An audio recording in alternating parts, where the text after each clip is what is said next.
the Abyss was stopped for the time being, so we wanted to recreate a new polyphonic synthesizer. So we thought like something that may, on a way, accompany Typhon. So you can work like almost together with it. The same workflow, not workflow, Form factor. The form factor. Yeah.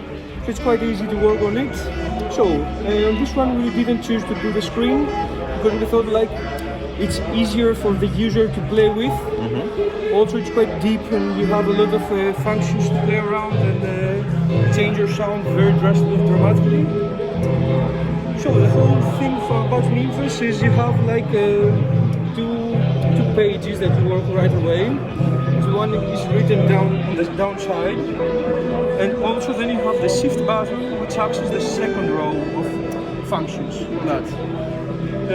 Other than that, you have a menu which can access extra stuff like an LFO2, which when you go inside you have all of those parameters can be accessed and be targets of the LFO2 with the exact amount of how much LFO you want to take place inside. Other than that, you have the way to control your LFO over here, which is rate, wave, delay and fade. You have 5 different wave shapes for your LFO. And it's morphable, huh? It's not fixed. It's no, it's fixed, sorry. It's fixed. Yeah, it's okay. fixed. Okay. This one is fixed. Other than that, you have a reverb made by us. Yeah, it's not made by Sign Vibes No, this time? This one is by us. Yeah. Okay. Digital, of course? Yeah, it's digital. Yeah. It's digital. But mono, because the output is only mono. Yeah, it's all mono. So, also on the headphones, you'll just split the mono. Yep. Just to work with. So which type of reverb? It's like plate reverb or? No. How would you describe it? It's a quite interesting reverb because it's not a standard reverb. It's like a delay reverb. It's a little bit more interesting to play with. Okay. So you have the size and the decay, plus you have a filter for it, and the generic mix for that. I think you've shared it before. Yep. I don't know if you can record somehow something. No, I won't record. Yeah. Okay. Yeah. Other people will do it with. Everybody's going to do me, it. I'm just doing the interviews. That's good. Yeah. So yeah, other than that, you have 7 banks of presets with 7 presets each one. Yep. Also, you have 2 pages of those. One is the factory presets and the one is the user presets. So you go up to 98 presets. 98%. Yeah, because okay. you have the one which is right away. Yeah. There's going to be a second way to access the factory ones or the user ones. Okay. Can we erase the factory preset? No. You can erase them. They're just there. Yeah. Always to. But we have 49 user presets. Yeah. Okay. You have 48 presets to play around. For managing the preset, it's only by SysX, or there will be an editor. I can't answer that yet because we haven't already do it. Okay. So it's planned to be done quite soon. Okay. So we don't know exactly how it's going to be. Yeah, probably close to Typhon or maybe a little bit more easier. Yeah. So we'll see. Because like for the Typhon, you have updated it a lot, and you are still the last update also with the audio and video over USB. So can we expect also new firmware or new stuff in the future for this one? Yeah, basically but for sure not audio over USB. Yeah. Because the whole idea it's more inside everything's analog, just a digital delay, reverb, which basically we can't access it to send like on your PC like or audio over USB. For example, can we imagine in the future that we could replace the reverb by a delay, or I don't think so, but we're thinking about it. I don't know. I can't say for sure about that. Maybe as a DIY way to play around with it. Okay. I had a question. So the waves are morphable? It's morphable, yeah. So from short to square wave up to triangle. Yeah. You have the sub-oscillator here. Is it possible to change the octave of the No, it's fixed. It's fixed. For okay. The sub, yeah. You have the noise, the pulse width for the square wave,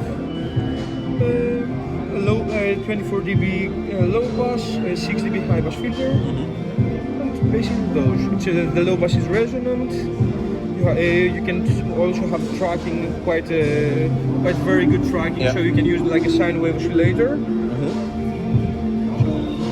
That's the generic idea. Yep. It works. And about the destination of the LFOs, can we modulate every parameters? Yeah, you can access every parameter that you can see over here. So when you go to LFO2, you can have access on all of those, except the LFO1, which is basically the control of LFO2. Okay. You have a rate, wave, delay, and fade. And other than that, with the shift button, you can access the top side. Like pulse width, glide, you have a chord function here. There's also about the chord function, there's a hidden menu, which is over here, the chord one. So when you go to mode and chord, you access the chords and you can play your own chords on top and save them per preset. Oh yeah, what I wanted to say is because a lot of people are questioning on the forums, is it true analog voice or paraphonic? No, it's true analog voice. Yeah. It's 6 voice, It's a real 6 voice analog. Oscillator, sub, noise, low pass, high pass, and VCA for the whole, for each voice. Yeah, everything is analog except the except FX. the reverb. The polyphonic is just the six voice polyphonic synth. The unison it's a unison with 6 voices, with 6 oscillators. Sorry. Unibeats 4 oscillators. Okay. The tree basically what it does, you have 3 voices with 2 oscillators each voice. Okay. And then the duo, it's 3 oscillators for 2 voices. Okay. Yeah. That's the idea. And the mono, I thought when I see duo, it was the beat by Trimbality. No, it's no, basically you can split the keyboard or with. No, you can split it right now because the whole idea of how it works, you can have like a different preset for a voice. All voices have the same sound. Okay. So you can change that somehow, like a split or something. Okay. I see there is no input entry, so we can't use the. It would be better to use the Typhon. Yeah, the reason of also going to mono is the reverb, which is a mono reverb. So then you can kind of use it like in parallel with Typhon, so you can say take the mono output into the Typhon's input, and then use the Typhon's effects. Yeah.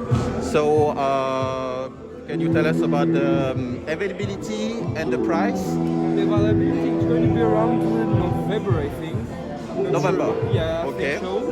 I don't remember exactly, but I think so in November. Okay. And the price point is going to be around 500 euros. 500? Yeah. Wow. For a 6 voice analog? Yeah.